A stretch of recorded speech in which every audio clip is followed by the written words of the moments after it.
ये सफर नहीं, साधना है। ये कृष्ण भगवान के समय का जगह है। आज भी श्री कृष्ण भगवान एक लीला यहाँ पर रचते हैं, जिसे देखने के लिए आज आधी हकीकत आधा फसाना की टीम यहाँ पर पहुंची है। ये तलाश नहीं, तपस्या है। आज के समय में भी वो जो लीला पहले कर चुके हैं, आज के समय में भी वही लीला यहाँ प्रदर्शित है। ये रहस्य नहीं, रास लीला है। ये 5000 सालों से यहाँ पर रास लीला हो रहा है। सबसे पहले भगवान ने यहाँ पर रास लीला करा। उस बांके बिहारी की, उस राधा रमण की, उस सांवरे सलोने कृष्ण की, जिसका चमत्कार द्वापर युग में जन्मे और अजन्मे सबने देखा। युग बीता, दुनिया बदली, लेकिन चमत्कार रोज दिखता रहा। आज भी उस धाम में मुरलीधर आते हैं और अपनी प्रतिमा को जीवित कर देते हैं। ठाकुर जी के पावन में भी देखें तो रेतों में बिगड़ रहे हैं, पायल बिगड़ रही है ठाकुर जी की। मंदिर के कपाट खुलते हैं तो यहाँ पर वो छड़ी उनके हाथ में मिलती है। वो इस जंगल में घूमते हैं। आसपास का जो क्षेत्र है, यहीं पर बिहारी जी आते हैं और अपनी गैया ग्वालों के साथ यहाँ पर चराते हैं। इस मंदिर में रहते हैं। कृष्ण जी की जो पायल है, जो उनके पैर हैं, उन पर भी आज के समय में भी धूल मिलती है। ये दावे पौराणिक कहानियों या चंद लोगों तक सीमित नहीं है। वृंदावन में आने वाले लाखों लोग श्री कृष्ण और उनके चमत्कार को देखने का दावा करते हैं। ये वृंदावन के उस धाम की कहानी है जिसे मंदिर से ज्यादा आप बांके बिहारी का कलयुग का घर कह सकते हैं, जहां श्री कृष्ण रोज आते हैं, जिसका सबूत वो खुद देते हैं। बताते हैं कि कृष्ण जानबूझकर अपनी लीला दिखाते हैं, जानबूझकर लोगों को अपनी मौजूदगी का एहसास कराते हैं। अब वो ये ऐसा क्या करते हैं जिससे लोगों को उनकी मौजूदगी का प्रत्यक्ष प्रमाण दिखता है? वो ऐसा हर रोज क्यों करते हैं? और जो प्रमाण दिखता है वो वाकई कोई चमत्कार है या फिर कोई भ्रम? आज हम आपको यही सब दिखाने वाले हैं।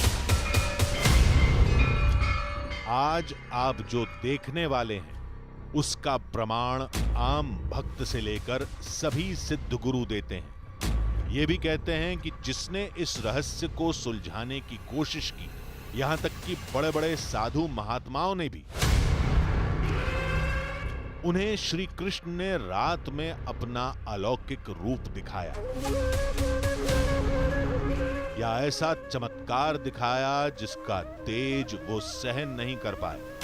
यानी तैयारी पूरी करनी होगी। इसलिए हम कई संतों और परम भक्तों से मिले। आधी हकीकत आधा फसाना की टीम ने सबसे पहले उस धाम का रहस्य समझने की कोशिश की। हमें गुरुओं की वाणी में श्री कृष्ण के रास का रहस्य छुपा मिला। मेरे प्रभु हैं, ये बात हम जाना, बस इतने चमत्कार है। तो ये बिल्कुल सत्य है कि ठाकुर जी की यहाँ नित्य लीलाएं हैं और आज भी भगवान यहाँ अनेक रूपों में विराजमान हैं। हमने कुछ ऐसा भी सुना जो कल्पना से परे था। जब उन कृष्ण को ही नहीं मान रहे तो उनकी पत्नियों को क्यों माने?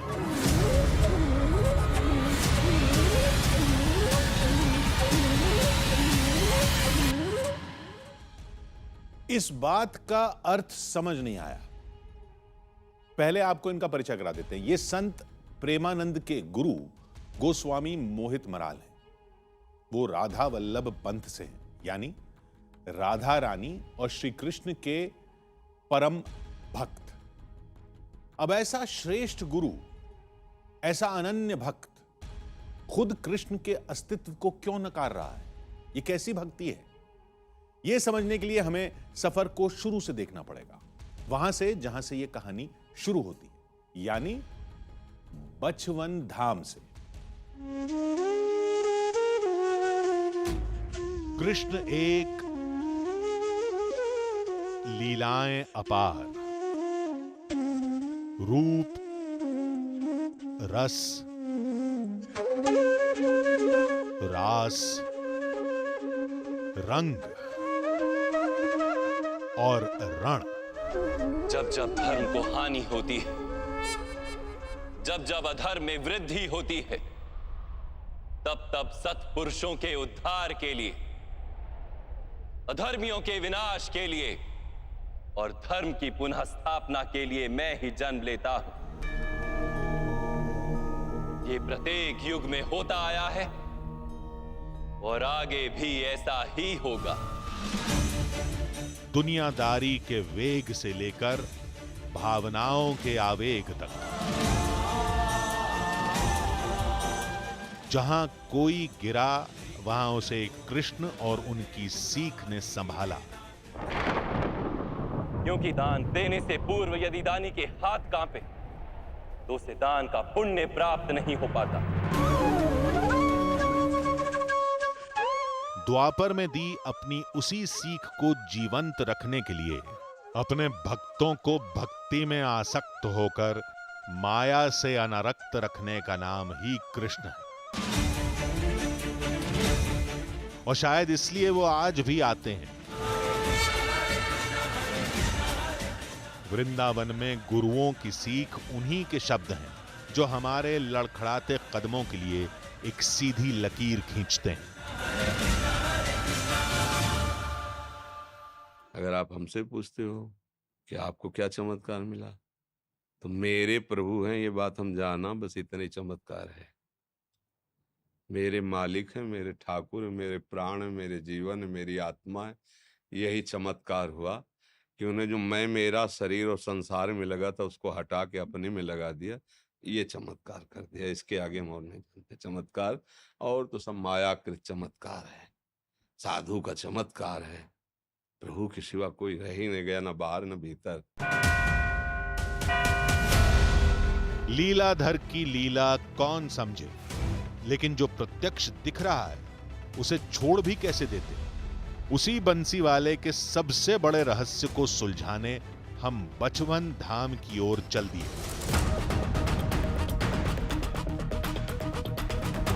बचवन धाम वृंदावन के एक हिस्से में बसा है। हम रास्ते में रुकते और भक्तों से बचवन की जानकारी इकट्ठा करते गए। ये जगह बहुत पुराना है, ये 5000 साल पुराना है। ये कृष्ण भगवान के समय का जगह है। तो ये जगह की महिमा ऐसा है, ये जगह का नाम है वृंदावन। ओरिजिनल जगह ये वृंदावन है हकीकत में। और सबसे पहले भगवान ने यहाँ पर रासलीला खेला था।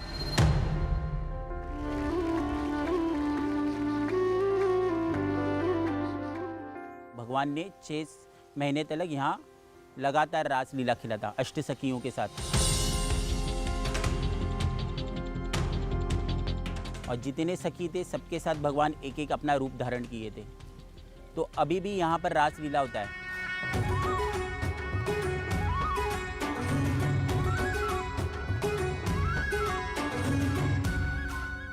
ये 5000 सालों से यहाँ पर रासलीला हो रहा है। रात के समय में यहाँ पर शंख बजता है, शंख की आवाज़ आती है और घंटियों का आवाज़ आता है।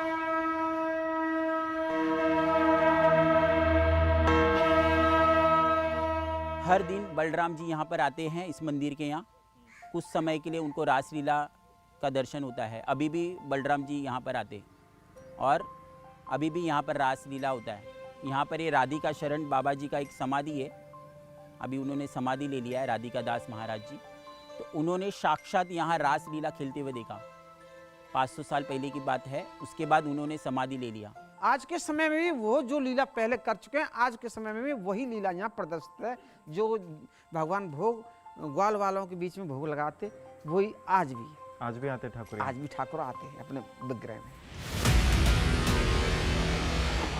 लोगों का दावा था कि यहाँ श्री कृष्ण रात में आते हैं, जंगल में रासलीला रचाते हैं, ग्वालों के साथ खेलते हैं, गाय चराते हैं और निर्मल मन वाले भक्त को दर्शन भी देते हैं। लेकिन हर किसी में उनके दिव्य दर्शन करने का साहस नहीं होता। जहां रात में कोई नहीं रुक पाया, हमें उसी जगह पर रुकना था। लेकिन आखिर उस मंदिर में रात में होता क्या है जिसे चमत्कार का नाम दिया जाता है? ऐसा क्या होता है वहां जिसे श्री कृष्ण के आने का सबूत माना जाता है? आप यहाँ रात में रुक के देखिए तो आपको लगेगा, एहसास होगा, एक जो पॉजिटिविटी होती है, एक जो सकारात्मक ऊर्जा होती है धरती की, तो वो आपको ये बात का एहसास दिलाएगी कि यहाँ वास्तव में इन सब चीज़ों का कुछ है। तो क्या ठाकुर अभी भी मिलते हैं? बिल्कुल, अगर मैं आज रात रुकूं तो मुझे ठाकुर बिल्कुल, अगर आपका मन है, अगर आपका भाव सच्चा है तो आपका इस चीज़ का साक्षात्कार होगा। वरना तो ये ग्वाल चबूतरा है, कई संत लोग आ जाते हैं रात को बिस्तर वही उठा के भाग दौड़ पड़ते हैं। इतना मतलब हाई लेवल की पॉजिटिव एनर्जी है जो उनसे सहन नहीं होती। हमने लोगों से कहा कि हो सकता है कि कोई उनके पैरों पर धूल लगा देता हो, या फिर कमरे की धूल या चूने को लोग रेत समझ लेते हों। तो लोगों ने कहा कि अगर ऐसा है भी तो कृष्ण भगवान की छड़ी कौन खड़ी करता है और उनकी बांसुरी उनके हाथ में कैसे पहुंच जाती है? और चमत्कार सिर्फ इतना ही नहीं है, इसके अलावा भी जो चमत्कार होते हैं उनके बारे में आप क्या कहेंगे?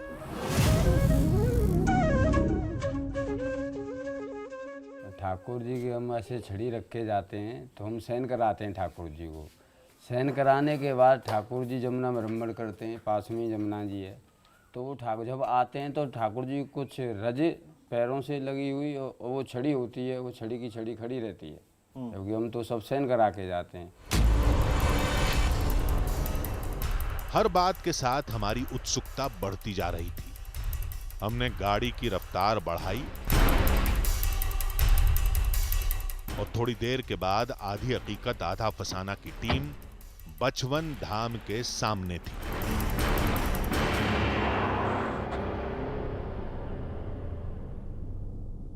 बचवन बिहारी मंदिर।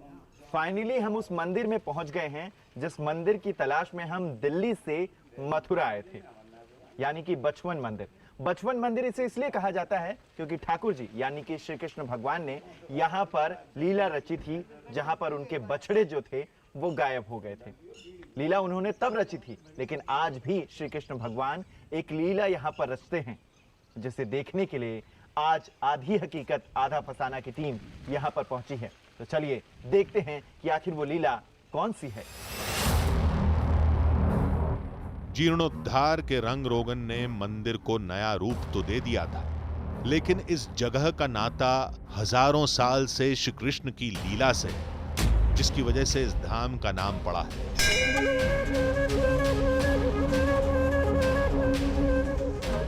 कहते हैं श्री कृष्ण यहाँ आज भी गायों और बछड़ों को वन में चराने जाते हैं और इस बात के सबूत मिलते हैं। इसीलिए इस मंदिर का नाम बचवन मंदिर पड़ा। ठीक इसके नाम की तरह इस जगह के चमत्कार के पीछे भी एक कहानी है। ये जो है आपको भागवत में मिलेंगी, गर्ग संगीता में मिलेंगी, एक ब्रज विलास है उसमें भी मिलेगी। ये जो किताबें हैं इनमें हमारियों में, इनमें सब में आपको ब्रज की लीलाएं ही मिलेंगी। एक अजगर नाग था, अघासुर, जिसको मतलब उसमें अघासुर है, तो अघासुर जो है अपना इतना बड़ा उसने मुंह फैलाया कि एक उसका ऊपर वाला जो था वो तो आसमान को छू रहा था, और नीचे जो जब वो उसकी जीभ थी वो एकदम गलीचा जैसे बनी हुई थी। तो अपने ग्वाल वाल बोले कि भाई हम तो भैया कृष्ण इसमें दर्शन करने जाएंगे, ये कोई बढ़िया सी गुफा है। एकदम जब ज्वाल वाल सब घुस गए, नहीं माने, तो उधर में घुस करके और उसको जैसे ही कृष्ण भगवान घुसे उसके अंदर, उन्हें अपना मुंह बंद कर लिया, उन्होंने उसका पेट फाड़ के बाहर निकले।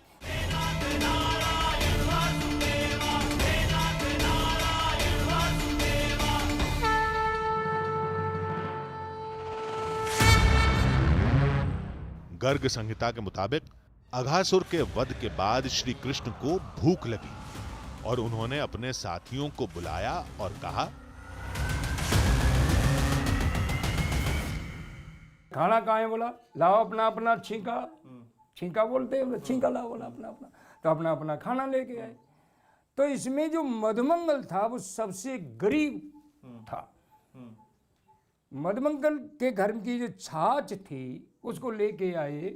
अब सखा सोच रहा हूँ भाई मैं ठाकुर जी को कैसे खिलाऊं, और सब माखन मसूरी खिला रहे, मैं या खट्टी छाछ की कढ़ी को कैसे खवाऊं, तो ठाकुर जी को मन खट्टो है जाए वो। तो ये खंडारी को ओटक में और सखा कढ़ी को पी रहा है, और भगवान देख रहे हैं, बा लीला ये प्रसादी मैंने अपने लिए मंगाई और आप ही ये पी रहा है। तो भगवान ने 2 गुलचा मारे मोहरे पे, तो अपनी जिब्बा लगा दी, नहीं भगवान तो जिब्बा से चाट रहे हैं। ये दृश्य ब्रह्मा जी देख रहे थे, तो वो उसके बाद उन्होंने उनको मतलब परीक्षा की जिज्ञासा हुई कि बोले ये कैसा ब्रह्मा है कि जो एक साधारण से ग्वाल के मुख से झूठा कढ़ी चाट रहा है, ये ब्रह्मा तो नहीं हो सकता, कम से कम ये भगवान नहीं हो सकता जिसके लिए हम ब्रह्मलोक से मथुरा में स्तुति करने लगे। ये एक साधारण सी लीला ऐसे कैसे कर सकता है कोई।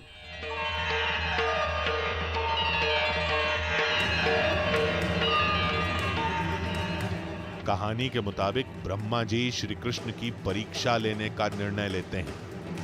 पहले ब्रह्मा जी ने उनकी गाय और बछड़ों को चुरा लिया। उसके बाद जब श्री कृष्ण उन्हें खोजने गए, तब मौका पाकर ब्रह्मा जी श्री कृष्ण के सभी ग्वाल साथियों को चुराकर ब्रह्मलोक ले जाते हैं।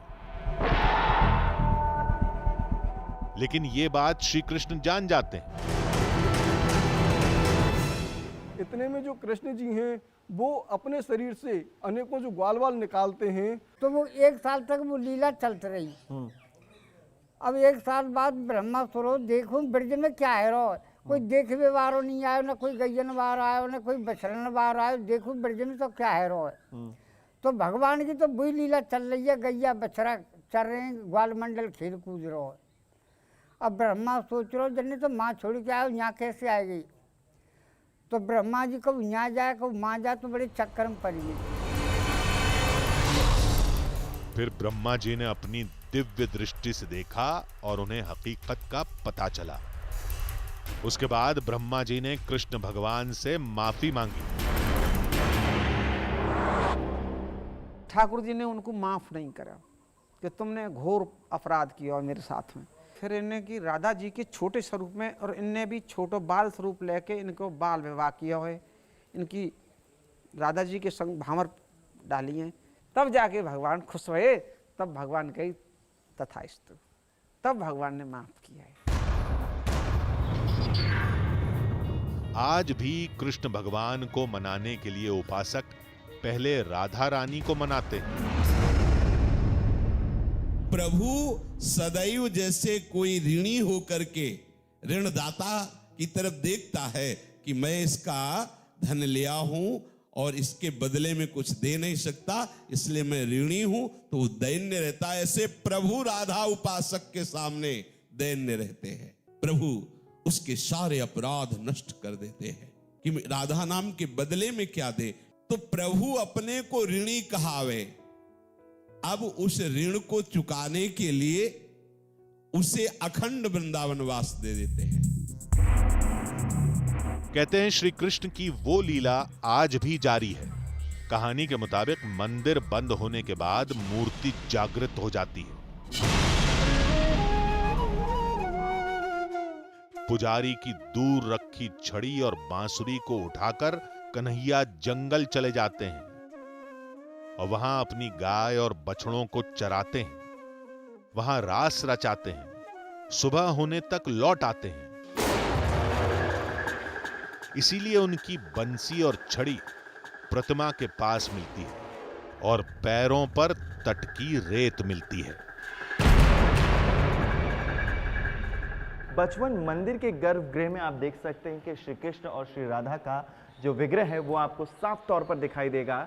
विग्रह यानी कि मूर्ति। ऐसे कई विग्रह यहाँ पर हैं श्री कृष्ण भगवान और श्री राधा रानी जी के, और छोटे छोटे लड्डू गोपाल यहाँ पर हैं, शालिग्राम जी हैं। एक मूर्ति जो साफ तौर पर यहाँ पर दिखाई दे रही है, जो काले रंग की दिखाई दे रही है, इसे कहा जाता है कि स्वयंभू हैं। और साथ ही साथ इसमें श्री कृष्ण भगवान के कई ऐसे स्वरूप हैं जो आपको इस मूर्ति में साफ तौर पर दिखाई देगी। एक चीज़ जो हम यहाँ पर देखने आए थे वो थी श्री कृष्ण भगवान की ये छड़ी, जिसके बारे में कहा जाता है कि इसे संध्या आरती के वक्त में श्री कृष्ण भगवान के बगल में रख दिया जाता है और जब वो सुबह उठते हैं तब उनके हाथों में ये छड़ी मौजूद होती है। और साफ तौर पर ये जो चमत्कार है यहाँ पर लोग देखने के लिए आते हैं, जिसके बारे में अब तक हमने चर्चा सुनी है। अब हमें इंतजार था रात होने का, वो वक्त जब मूर्ति जागृत होगी, जब श्री कृष्ण जंगल में घूमने और गाय चराने जाएंगे, अपनी लीला दिखाएंगे। बस देखना यह है कि वो लीला हमें दिखती है या नहीं।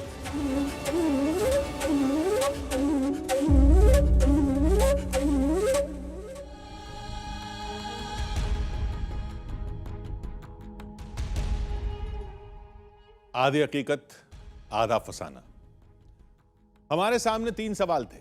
पहला, आखिर श्री कृष्ण की छड़ी, बंसी और धूल की लीला के पीछे क्या रहस्य है? दूसरा, क्या रात में हमें भी श्री कृष्ण लीला करते दिखाई देंगे? उनकी बंसी की मोहक धुन सुनाई देगी? क्या वाकई सुबह मंदिर में सब कुछ वैसा बदला दिखाई देगा जैसा कि लोग दावा करते हैं? और एक सवाल संतों से भी जुड़ा था कि आखिर राधा कृष्ण को अपना सर्वस्व मानने वाले राधा वल्लभ संप्रदाय के पुजारी वृंदावन के कृष्ण को मथुरा गए कृष्ण से अलग क्यों मानते हैं? बाकी सवालों का जवाब तो रात को या फिर अगली सुबह मिलेगा, लेकिन उसमें अभी वक्त था। इसलिए हम राधा वल्लभ संप्रदाय को मानने वाले भक्तों के पास गए, कृष्ण को लेकर उनके मत और मान्यता पूछी। सुनिए, आपने कृष्ण और उनकी आराधना का यह रूप न देखा होगा, न जाना होगा।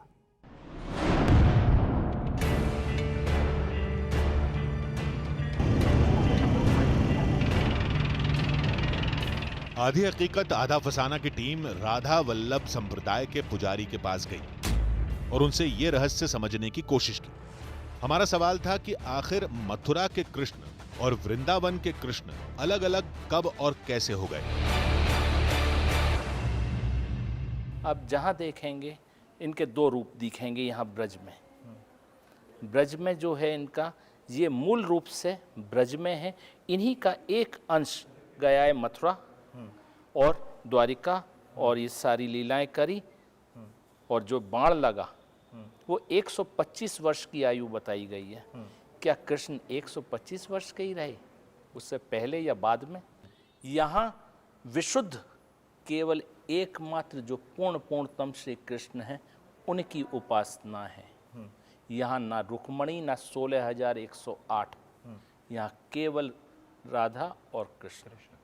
इस रज में, इन लताओं में, इन यमुना में वो आज भी हैं। हमने संतों से यहाँ का चमत्कार देखने में मदद मांगी तो उन्होंने कहा कि मुरारी का दर्शन हमारी नियत और नियति पर केंद्रित है और होगा वही जो लिखा होगा। भगवान का एक नाम है अकारण करुणा वरुणालय। मीन्स भगवान अकारण करुणा करते हैं। मतलब हमारे योग में, जप में, तप में, साधन में, पूजा में, पाठ में इतना बल सामर्थ्य नहीं है कि वो भगवान की प्राप्ति करा दे।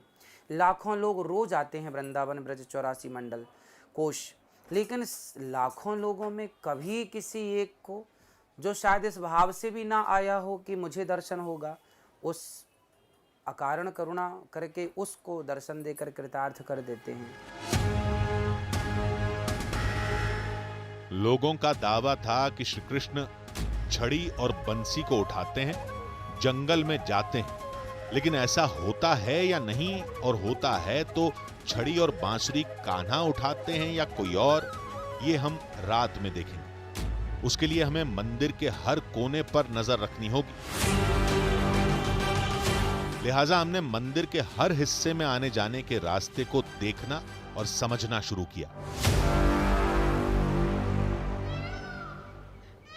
बचवन बिहारी जी के इस मंदिर के प्रांगण में आप देखिए कि कितनी सुंदरता है। पेड़ लगे हुए हैं, बहुत सारे और भी मंदिर हैं, और सबसे पहला मंदिर जो यहाँ पर हमें दिखाई देता है वो है हनुमान जी का। हनुमान जी हमेशा इनके साथ मौजूद रहते हैं। जहाँ ठाकुर जी होते हैं, जहाँ श्री कृष्ण भगवान होते हैं, वहाँ हनुमान जी हमेशा मौजूद रहते हैं। अब देखिए कि यहाँ पर मंदिर के पास में ही शिवलिंग स्थापित है, जहाँ पर शिव परिवार भी मौजूद है। आइए आपको दिखाते हैं कि देखिए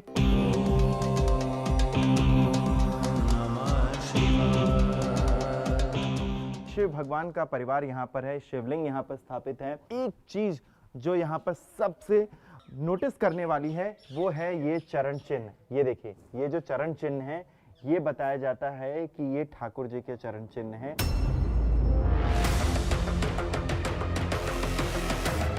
हमने पूरे इलाके को देखने के बाद उसका एक मैप बनाया। अब हमारा प्लान तैयार था। धीरे धीरे दिन ढला और शाम हो गई। अब वक्त था मंदिर की आखिरी आरती का।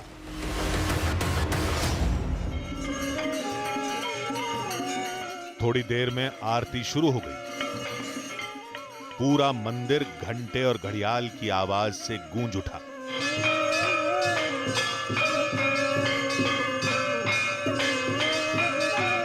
आरती खत्म हुई। अब हमारे एक्शन में आने का वक्त था। तो आप देख सकते हैं कि जो महाराज जी हैं, जो पंडित जी हैं यहाँ के, वो अब शयन की तैयारियां कर रहे हैं और कैसे बंसी को हटा रहे हैं और उनकी जो छड़ी को हटा रहे हैं। तो छड़ी को क्यों हटाया जाता है? छड़ी को यूँ हटाया जाता है, दिन भर ठाकुर जी परेशान रहता है, अब ठाकुर जी सहन तो कर लेगा। ठीक है। और बंसी को भी इसलिए हटाया जाता है क्योंकि बंसी लगी रहती है, क्योंकि वो दिन भर मुरली बजाते रहते तो वो भी थक जाते, तो इसलिए हटा दिया जाता है। हमने आखिरी बार ये पूछा क्योंकि अगर सुबह किसी पुजारी ने नई कहानी सुना दी तो सारा किया धरा पानी में मिल जाएगा। मैं महाराज जी आपसे जानना चाहूंगा कि छड़ी को आपने पीछे रखा है। हाँ जी। और जब सुबह हमें जो आप बताने वाले हैं कि जब ठाकुर जी का चमत्कार देखने को मिलता है, तो ये छड़ी हमें कहाँ मिलती है? छड़ी ठाकुर जी के इधर ही पाती है लगी। छड़ी अपने आप खड़ी हो जाती है? अपने आप खड़ी हो जाती है। हमने अब यहाँ धर दिया, सवेरे को हमको नहीं पाएगी। और इसके साथ में पैरों के पास में धूल लगी पाएगी। अगर आप एक बार हमारे लिए अगर देख पाए कि कोई धूल लगी है या नहीं लगी है? कोई धूल नहीं है। आप दिखा पाए हाथ पे? देखिए ये ठाकुर जी के जो पैर हैं, श्री कृष्ण भगवान के पैर हैं, देखिए कि दिखा रहे हैं कि कोई धूल नहीं लगी है। ये इनके हाथ है, कोई धूल नहीं लगी है। अब मामला एकदम साफ था। बांसुरी और छड़ी को कन्हैया के पास से हटाकर नीचे रख दिया गया। प्रतिमा के पैरों को भी चेक कर लिया गया था। उनमें भी रेत का एक भी कण मौजूद नहीं था। चेकिंग के बाद भगवान के शयन की आखिरी विधि चालू हुई।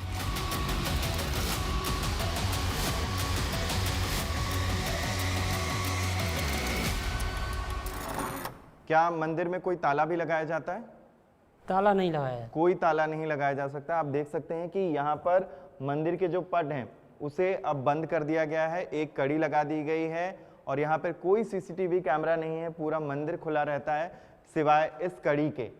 इस कड़ी को सुबह खोला जाता है। सुबह मंगला आरती कितने बजे होती है? मंगला आरती होती है 5 बजे। पुजारी और दूसरे लोगों के जाने के बाद हमने मंदिर में मोर्चा संभाल लिया।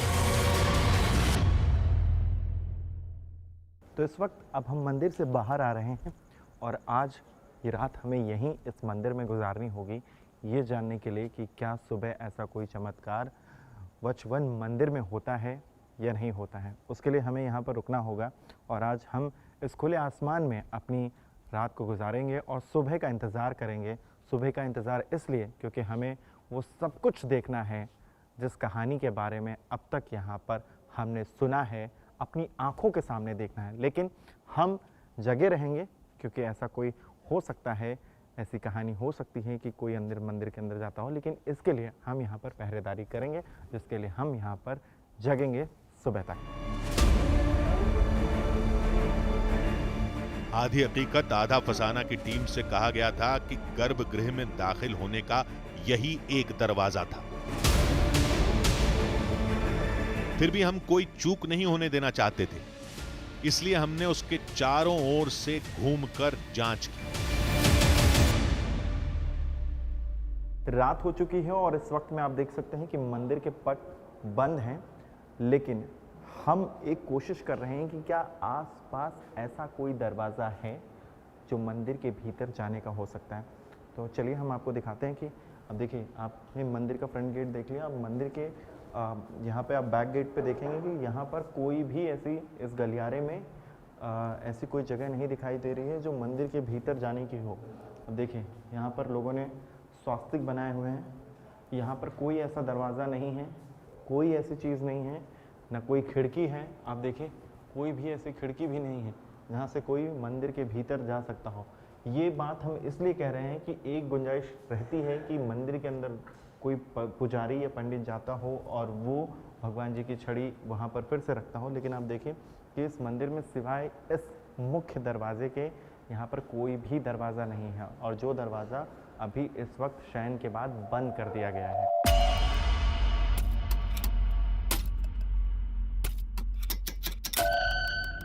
इंतजार करते करते काफी रात बीत गई, लेकिन मंदिर में कोई हलचल नहीं हुई। हम कभी मंदिर के बाहरी हिस्से में पहरा देते, तो कभी गर्भगृह के मुख्य द्वार की जांच करते। दरवाजा बंद था। मंदिर में भी हमारे अलावा कोई नहीं था। दूर दूर तक आबादी नहीं थी। आवाजें आ रही थीं तो सिर्फ परिंदों और जंगली जानवरों की। जैसा हमें बताया गया था वैसा अब तक कुछ भी नहीं हुआ था। न मंदिर से कोई निकलते दिखा था, न ही हमें गाय के रंभाने, बांसुरी के सुर या पायलों की छमछम सुनाई दी थी। गांव वालों की कही एक भी बात सच नहीं हुई थी। फिर हमने खतरा मोल लेकर जंगल की तरफ जाने का फैसला किया।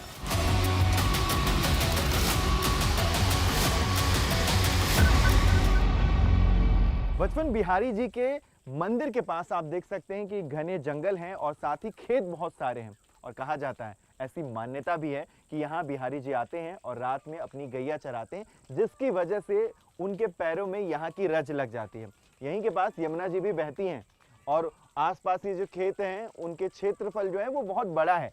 अब बिहारी जी कहाँ गैया चराते हैं और कहाँ से यहाँ की जो रज है वो अपने पैरों में लगा के बचपन बिहारी जी के मंदिर में आते हैं, ये देखना है। लेकिन अब इन्हीं लोग जो यहाँ के लोग हैं वो यही कहते हैं कि आसपास का जो क्षेत्र है यहीं पर बिहारी जी आते हैं और अपनी गैया ग्वालों के साथ यहाँ पर चराते हैं। जंगल में भी हमें कुछ नहीं दिखा। हम वापस मंदिर आ गए। इंतजार, अंधेरा और बेसब्री एक साथ बढ़ते गए, लेकिन पूरा मंदिर जैसे सांसें थामे शांत बैठा रहा। धीरे धीरे अंधेरा कम होने लगा और रात रोशनी के आगोश में समाने लगी। सुबह का वक्त हो चुका है और अब हलचल भी शुरू हो चुकी है, क्योंकि मंदिर के पट अब खुलने वाले हैं। भगवान श्री कृष्ण की मंगला आरती होगी और पंडित जी अब आ रहे हैं। और देखिए कि पंडित जी अब यहाँ पर आ चुके हैं। अब धीरे धीरे ये मंदिर की जो लाइटें हैं उसे ऑन करेंगे और मंदिर के पट जो अभी भी अंधेरे में है अब उसे खोला जाएगा। दिल की धड़कनें बढ़ गई थी। क्या चमत्कार दिखाई देगा? क्या छड़ी और बांसुरी श्री कृष्ण के पास होगी? क्या उनके पैरों पर रेत लगी होगी? सारे सवालों के जवाब इस पट के पीछे बंद थे। पंडित जी ने दरवाजा खोला और जो दिखा उसने हमारी अलसाई आंखों में चमक भर दी। पर्दा हट रहा है और ये देखिए कि कैसे आपको वो चमत्कार दिखाई दे रहा होगा कि छड़ी हमने नीचे रात में रखी थी और वो बंसी जो नीचे हमने रात में रखी थी वो अभी ठाकुर जी के हाथ में दिखाई दे रही है। पंडित जी और क्या क्या दिखाई दे रहा है? देखिए, जो आपने रात में बताया था हमें, मुकुट नीचे उतारा था, मुकुट नीचे ही पाया है। ठाकुर जी का मुकुट नीचे पाया है, छड़ी लगी पाई है, बंसी लगी पाई है। यकीन नहीं हो रहा था ये कैसे हो सकता है। इसे समझने के लिए अभी जो दिख रहा है उसे रात की तस्वीर से मिलाकर समझते हैं। देखिए, रात में हमारे कैमरे के सामने पुजारी ने छड़ी और बांसुरी को नीचे रखा था। हमारे सामने गर्भगृह का पट बंद किया। पूरी रात हमने यहीं पहरा दिया। सिर्फ एक बार हम मंदिर के बाहर गए थे। रात भर यहां कोई नहीं आया। फिर नीचे रखी ये छड़ी कन्हैया के हाथों में और बांसुरी उनके होठों के पास कैसे पहुंच गई? लोगों का किया दावा आधा सच साबित हुआ था। तो क्या श्री कृष्ण के पैरों पर धूल भी लगी होगी? हमने फौरन पुजारी से ये देखने की प्रार्थना की। पैरों में बालू लग रही है। हमने छड़ी रात को उतार के इधर धर दी थी। अब ठाकुर जी के स्वयं अपने आप ही लगी पाई है। हमने पर्दा खोला है, किवाड़ खोली है।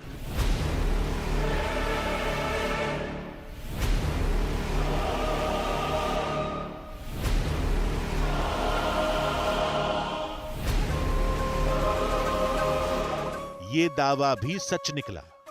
पट बंद होने से ठीक पहले हमने खुद प्रतिमा को चेक करवाया था। तब प्रतिमा के पैरों को रगड़ने के बाद भी कोई धूल नहीं मिली थी और सुबह उनके पैरों पर रेत लगी थी। मूर्ति भी संगमरमर की थी, यानी उससे खुद मिट्टी झड़ने की भी गुंजाइश नहीं थी। देखिए कि कैसे ठाकुर जी के पैरों के नीचे जो रज है वो लगी हुई, यानी कि जो कहानी है कि यहाँ पर श्री कृष्ण भगवान गैया चराने जाते हैं, अपने बछड़ों के पास जाते हैं, वो यहाँ पर साफ तौर पर दिखाई दे रहा है। तभी लोगों के पैरों में धूल मिट्टी लगती है जब वो बाहर जाते हैं। तो जैसे श्री कृष्ण भगवान बाहर गए होंगे, ऐसा यहाँ के लोगों का मानना है कि तभी उनके पैरों में धूल लगती है। और इसके साथ में जो छड़ी हमने श्री कृष्ण भगवान के पास रखी थी, वो छड़ी उनके हाथों में दिखाई दे रही है, यानी कि वो जब अपने गैया को चरा कर आए थे तब उनकी जो छड़ी है वो उनके हाथ में आ गई थी। अब जो लीलाएं अब तक हमने सुनी थी वो अब हम अपनी आंखों के सामने देख रहे हैं। इससे ज़्यादा एक्साइटमेंट कुछ नहीं हो सकता था। जो हम यहाँ देखने आए थे वो साफ तौर पर हम अपनी आंखों में देख रहे हैं। क्या हुआ, कैसे हुआ, ये आपने और हमने खुद देखा। सब कैमरे पर भी कैद हुआ। मंदिर में श्री कृष्ण की छड़ी और बंसी के वापस प्रतिमा में स्थान लेने का दावा सच निकला। पैरों पर रेत मिलने की बात भी कैमरे पर कैद हुई। लेकिन रात में श्री कृष्ण के आने, छड़ी और बांसुरी लेकर जंगल में जाने, वहां बांसुरी बजाने और लोगों को दर्शन देने जैसा हमने कुछ नहीं देखा। हालांकि ये बात कहते वक्त हमारे दिल दिमाग में एक संत की कही बात गूंज रही थी। वो बात जो शायद हमारे आखिरी संशय, हमारे आखिरी सवाल का जवाब थी। देखिए, भगवान को देखने की सामर्थ्य हमारी नहीं है, परंतु जब भगवान कृपा करते हैं, भगवान का एक नाम है अकारण करुणा वरुणालय। मीन्स भगवान अकारण करुणा करते हैं। मतलब हमारे योग में, जप में, तप में, साधन में, पूजा में, पाठ में इतना बल सामर्थ्य नहीं है कि वो भगवान की प्राप्ति करा दे। लाखों लोग रोज आते हैं वृंदावन ब्रज 84 मंडल कोश, लेकिन लाखों लोगों में कभी किसी एक को जो शायद इस भाव से भी ना आया हो कि मुझे दर्शन होगा, उस अकारण करुणा करके उसको दर्शन देकर कृतार्थ कर देते हैं। तो ये बिल्कुल सत्य है कि ठाकुर जी की यहाँ नित्य लीलाएं हैं और आज भी भगवान यहाँ अनेक रूपों में विराजमान हैं।